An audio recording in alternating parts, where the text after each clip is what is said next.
Welcome back, fourth graders. Hope you had a great weekend. Hope you enjoyed some of that beautiful sunny weather.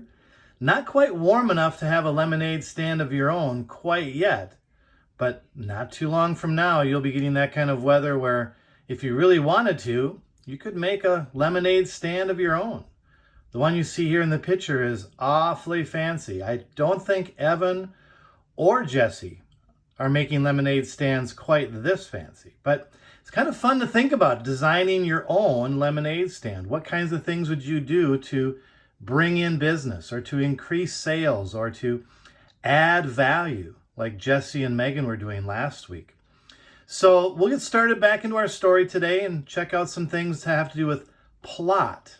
And plot is something that we'll add into our notebooks as well. So last week we read chapter 7, that's where we finished. And I had to add another character here.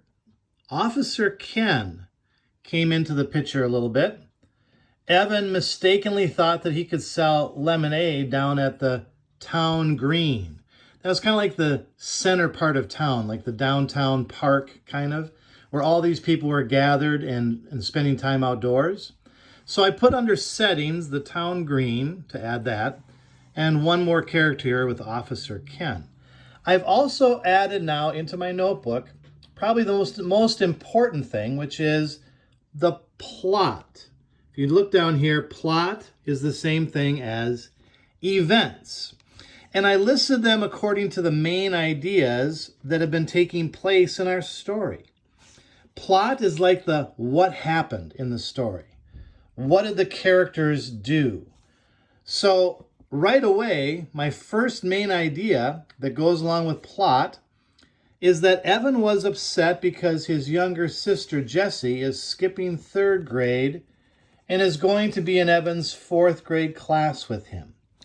Remember that this was the beginning of our story. This was the first event. This is the thing that caused the conflict. The whole story came about as a result of this letter about Jesse skipping grades, and now Evan has to be with his little baby sister in fourth grade. That rolled into this next main idea that Jesse is good in school. That's why she was allowed to skip third grade. But she's not so good with people. Evan, well, he's just the opposite. He's really good with people, but he's not very good in school. At least he doesn't give himself much credit, I think. So that was the second main idea. That's also part of our plot, kind of telling us more about the characters. Then the third thing I listed here is that Evan, he went ahead and partnered with Scott to make a lemonade stand. That caused Jesse to partner with Megan. She thought for sure she could hang out with Evan and Scott with their lemonade stand, but soon came to realize, oh, no, they're not going to include me. So she went out and found a friend, Megan, down the street to be partners with and sell lemonade. The fourth thing I wrote down here is that Evan and Jesse made a bet. That was that $100 in lemonade sales. That's what the whole lemonade war is based on, that bet that the two of them now made. And then I continued on over here with plot. Evan was underselling Jesse's lemonade by selling each cup for 10 cents. But they still made more money than Jesse and Megan because, well, the adults gave them dollar bills and told them to keep the change. That was a big part of chapter 6 that was titled Underselling.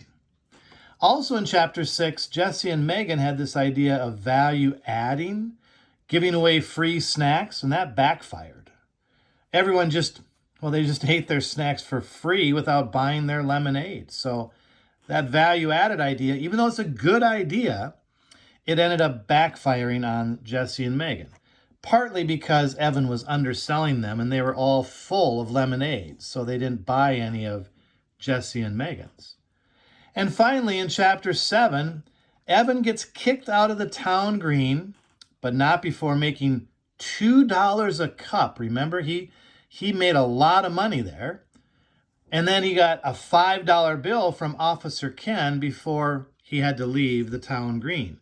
Remember, Officer Ken was kind of being nice and saying, You know, you don't have a permit to sell here, so you have to close up and put all your things away. But I'll give you a $5 bill for the brother fund, meaning that he had a little sister himself, it sounds like, who also kind of caused problems for him. So chapter 7, we got that piece of information. That was the plot in chapter 7.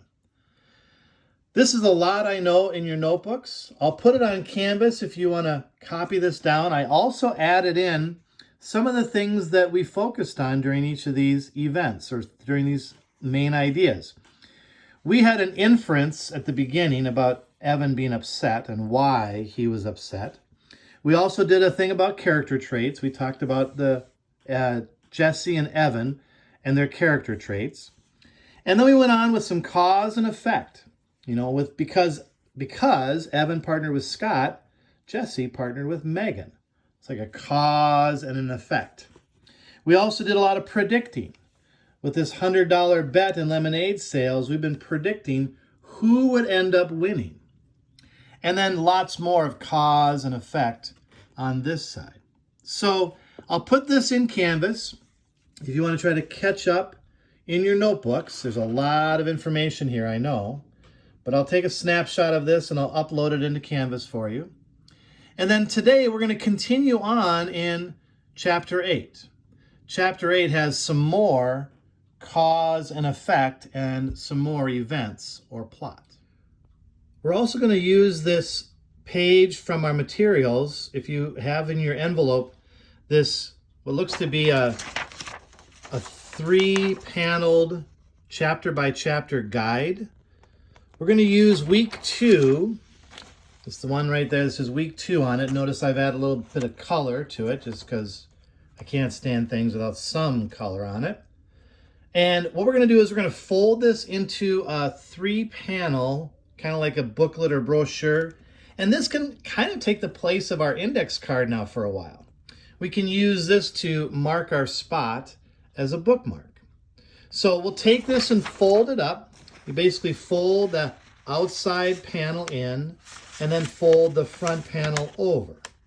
So that's how this becomes a 3-folded, kind of like a brochure in a way. So here's that brochure then, folded over. You just take the one panel, fold it in, take the other panel, fold it over, and now you have this brochure. It's really a study guide. It has questions for each chapter inside, and we're going to skip ahead to chapter 8 today because that's the chapter we're covering in our assignment. If you want to go back and add in chapter 7 and chapter 6, it talks about some main idea and summary, which is things we did in Canvas as an assignment, but you could also copy it now back into here if you want. But today we move on to some cause and effect as we read on in chapter 8. That's your assignment for today. And then when you're finished with this, besides submitting it, you can use this as kind of like your bookmark. Besides your index card, that can serve as a spot to keep your place in your book, The Lemonade War. Well, I hope you enjoy reading today and finding out what happens next with our Lemonade War. Keep making predictions. Keep guessing what's going to happen next. Who's going to win this Lemonade War? It sure feels like Evan is ahead. I don't even know if Evan realizes he's ahead, but it feels like Evan's going to be ahead and maybe Evan will win the Lemonade War. That's a lot of the fun of reading, is making predictions and guesses along the way. So good luck. Have fun. We'll see you again tomorrow.